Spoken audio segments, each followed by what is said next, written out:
हिंदू मुस्लिम धर्म और संबंध।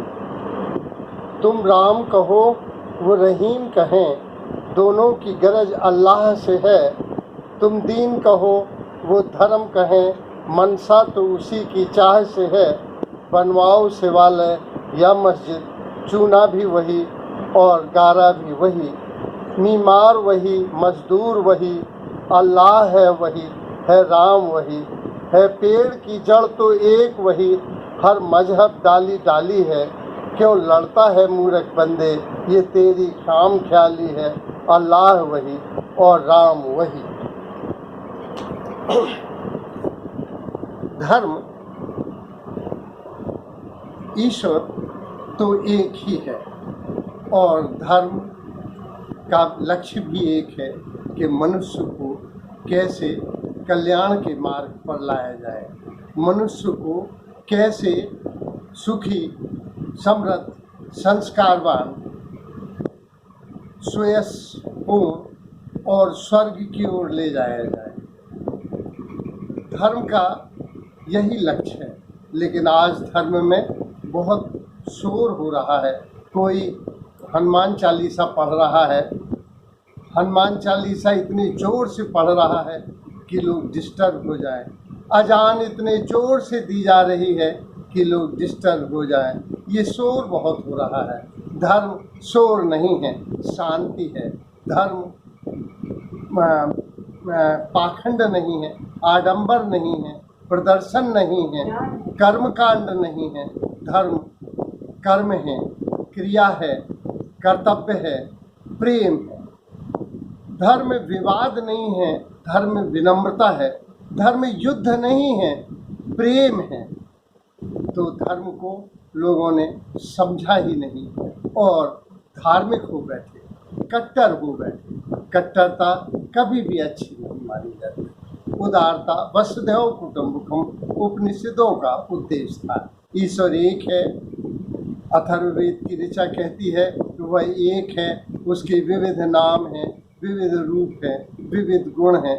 तौहीद भी कहती है कि अल्लाह की बड़ी सिफतें हैं जिसकी वजह से उसके नाम अलग अलग हो गए हैं। ईश्वर एक है और धर्म एक है। धर्म का मूल एक है, धर्म का तना एक है। धर्म की जो शाखाएं निकली हैं वो विभिन्न भौगोलिक परिस्थितियों में होने की वजह से उनकी जो डालें निकली हैं, इन डालों में बैठे हुए लोग बहुत शोर कर रहे हैं।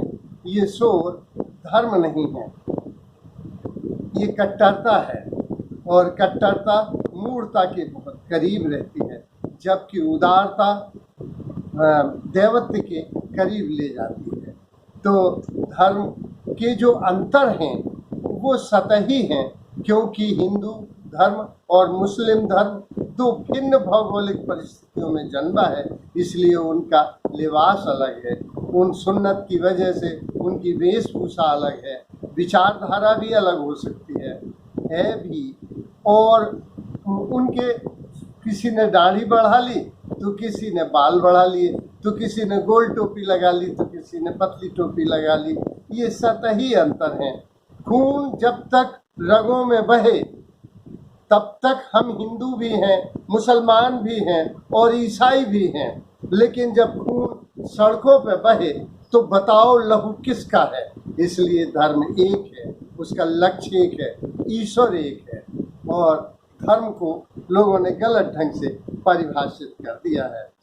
मानव कल्याण ही इसका एकमात्र लक्ष्य है। हिंदू और मुसलमान अलग अलग भौगोलिक परिस्थितियों में जन्मे हैं, इसलिए कुछ कारण हैं, पर ये सब सतही है। वर्तमान में कारण क्या है कि वैमनस्य बढ़ गया है? अभी हम देखते हैं दिल्ली दंगे होते हैं या जहांगीराबाद पे होता है। ये इसका वर्तमान कारण पहला तो राजनीतिक है कि राजनीतिक लोगों को चुनाव जीतना है। उन्हें धार्मिक उन्माद फैलाकर, कट्टरता फैलाकर, मूढ़ता फैलाकर और अपना चुनाव जीतना उनका लक्ष्य है। दूसरा, धर्म के जो ठेकेदार हैं, मुल्ले, मौलवी, पंडित, पुरोहित, ये इनकी दुकानें ही तब चलेंगी जब लोग अविवेकी हों और बहुत विश्वासी हों। इतने विश्वासी हों कि अंधविश्वासी हो जाए, तभी उनको श्रद्धा उसके दम पे, भक्ति के नाम पे भक्तों का शोषण किया जा सकता है। और जो अन्य कारण है कि हिंदुओं को मुसलमानों से क्यों नफरत है, इसके कारणों पर अगर विचार करें तो वे ऐतिहासिक ज़्यादा हैं कि हमसे जजिया कर लिया गया, हमारा अपमान किया गया, हम हार गए थे तो हमारा धर्म परिवर्तन किया गया। इसका धार्मिक कारण ये भी है कि जब हिंदू अपने पुराने मंदिर देखता है तो उनकी सबकी मूर्तियाँ टूटी हुई मिलती हैं, इसकी वजह से भी उसमें अंतर है। फिर लेकिन इसमें यह है कि जो जुर्म किया था, सरमत को फांसी की सजा दी थी, वो उन मुसलमानों ने दी थी जो इतिहास में थे।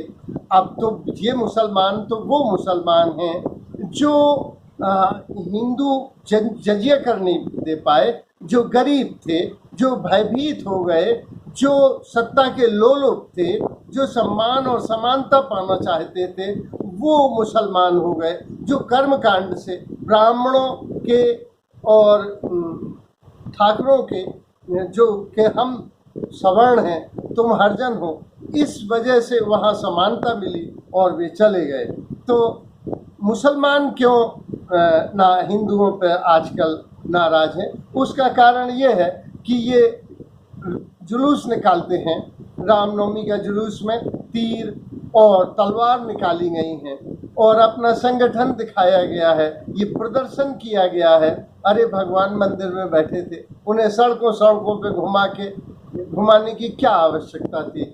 और सड़कों पे घुमा के शक्ति का, संगठन का प्रदर्शन किया जा रहा है, जिसकी वजह से मुसलमान भयभीत हो जाता है। ताजिया केवल इसी देश में निकल रहे हैं, ताजिया विश्व के किसी देश में नहीं निकलते, और उसमें भी तीर तलवार निकाली जाती है। जैनियों का जुलूस निकलता है, सिखों के जुलूस में फिर तलवारें चलने लगती हैं। परिणाम ये होता है कि एक समाज लगता है बड़ा अपना शक्ति का प्रदर्शन कर रहा है, दूसरा समाज प्रतिक्रिया में संगठित हो जाता है, और इस तरह से हिंदू और मुसलमान के बीच एक विवाद प्रारंभ होता है। लेकिन जब हमें इसी देश में रहना है, जब हमें एक ही घर में रहना है, भारत में आर्थिक संसाधन है, भारत आर्थिक विकास कर सकता है, भारत एक विश्व का शक्ति संपन्न राष्ट्र बन सकता है क्योंकि संसाधन यहाँ पर्याप्त हैं। लेकिन अगर हिंदू मुस्लिम की मूर्ताओं में ये फंस गया तो कोई विकास नहीं होगा। करबला में मुसलमान ही लड़े और महाभारत में हिंदू लड़े और सर्वनाश को प्राप्त हुए।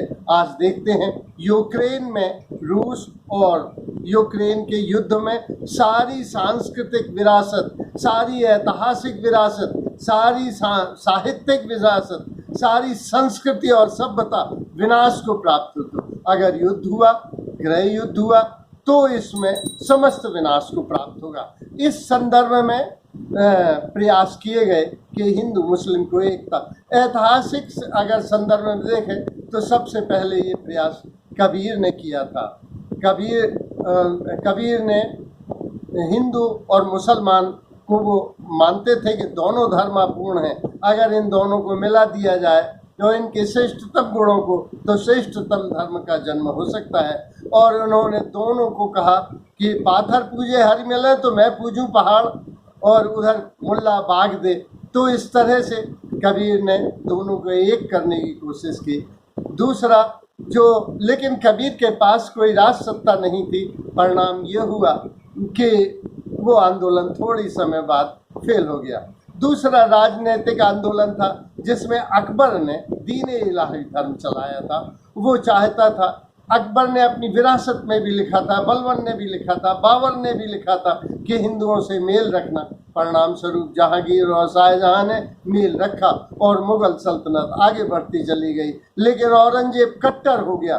कट्टरता की वजह से जजिया कर लगा, मंदिर तोड़े गए। परिणाम स्वरूप आज भी वो चिन्ह है, फांसी दी गई जबरदस्ती। या तो सल्तनत और सुल्तान मानते थे कि या तो इस्लाम कबूल करो या फिर सर कलम करो, तो लोगों ने इस्लाम, लेकिन अकबर दोनों को मिलाना चाहता था। सामाजिक सबसे ज़्यादा प्रयास किया था गांधी जी ने, लेकिन ये लहरें उठी तो एकता की, लेकिन ये माना जाता था कि हिंदुस्तान पाकिस्तान का बंटवारा कर दें तो ये, लेकिन मुसलमानों में भी 72 फिरके हो गए हैं और हिंदुओं में तो फिरकों की कोई गिनती ही नहीं है।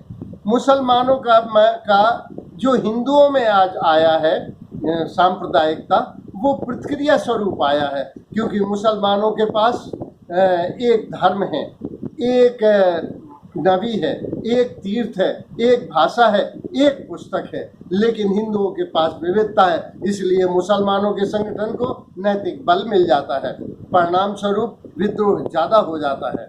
जबकि हिंदुओं में उतना, ये तो हिंदू तो बहुत उदारवादी था, हिंदू धर्म में भी उदारवादी था, यहाँ हूण आए, शक आए, मंगोल आए, तातर आए, सभी को इसने मिला लिया। मुसलमान किसी जाति में फिट होने को भी तैयार ना था, तो हिंदुओं के पास प्रॉब्लम थी किस जाति में फिट करें, वरना आज तक तो ये फिट कर देते, इन्हें नागाओं को सबको फिट कर दिया।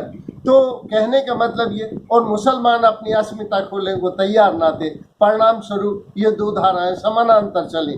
धार्मिक प्रयास में नानक ने भी इसमें प्रयोग, क्योंकि सिख धर्म तो इस्लाम धर्म और हिंदू धर्म का मिश्रित रूप है और सबसे नवीनतम है। अगर ये दुष्परिणाम आए तो इससे सारी प्रगति रुक जाएगी। जो खलील जिब्रान ने लिखा था कि वो देश दयनीय है जहाँ धर्म और जाति की दीवारें ऊंची होती जाती हैं। रविन्द्रनाथ टैगोर ने लिखा था कि वहाँ ले चलो जहाँ धर्म जाति की दीवारें ना हो। इस तरह से ये, अब इसकी समाधान का प्रयास क्या हो सकता है? पहला समाधान ये है कि जैसे 1917 में रूस की राज्य क्रांति आई थी और पाखंड के विरुद्ध, आडंबर और प्रदर्शन के विरुद्ध सारे मंदिर, मस्जिद, गुरुद्वारे, गिरजाघर तोड़ दिए गए थे और केवल आर्थिक और राजनीतिक स्वतंत्रता दी गई थी। लेकिन भारत एक धार्मिक देश है, ऐसा नहीं हो सकता। दूसरा वेदांत दर्शन है जिसमें ईश्वर एक है और वो निराकार है, और इस्लाम एक तल पे आ सकते हैं, लेकिन इतनी ऊंचाई तक सामान्य जनता को नहीं ले जाया जा सकता, इसलिए ये भी फेल हो गई। यहाँ वेदांत दर्शन में और इस्लाम में अगर कोई अच्छा मुसलमान, अच्छा हिंदू है तो मंदिर मस्जिद दोनों उसके लिए इबादत गाह या प्रार्थनालय हैं, उनमें विवाद नहीं होता। दूसरा, अगला है चीन और रूस की तरह कि घर पर तुम्हें जो करना है वो करो, लेकिन बाहर निकलते ही राज्य के शासन, राष्ट्र के शासन होंगे। और उन्होंने एक दबा के रखा, ये दबाना मानवीयता के विपरीत है। कांग्रेस ने इतनी ज़्यादा संतुष्टिकरण की नीति अपनाई कि दूसरे वर्ग का उत्साह बहुत बढ़ गया, और भाजपा ने इतना डरा दिया है कि वे असंतुष्ट हुए चले जा रहे हैं। दोनों ही मार्ग ठीक नहीं है, लेकिन अब जो समान नागरिक आचार संहिता सिविल कोड आ रहा है, ये भारत में एकता ला सकता है और ये प्रयास सफल होगा, क्योंकि जब कोई अपने कर्तव्य पर होगा तो वो केवल डॉक्टर होगा, न पति होगा, न पुत्र होगा, न पिता होगा, न हिंदू होगा, न मुसलमान होगा। कोई एसपी होगा तो पुलिस का ऑफिसर होगा, न वो मुसलमान होगा न हिंदू होगा। इस तरह से समान नागरिक संहिता, समान कानून, जनसंख्या नियंत्रण, ये ठीक है।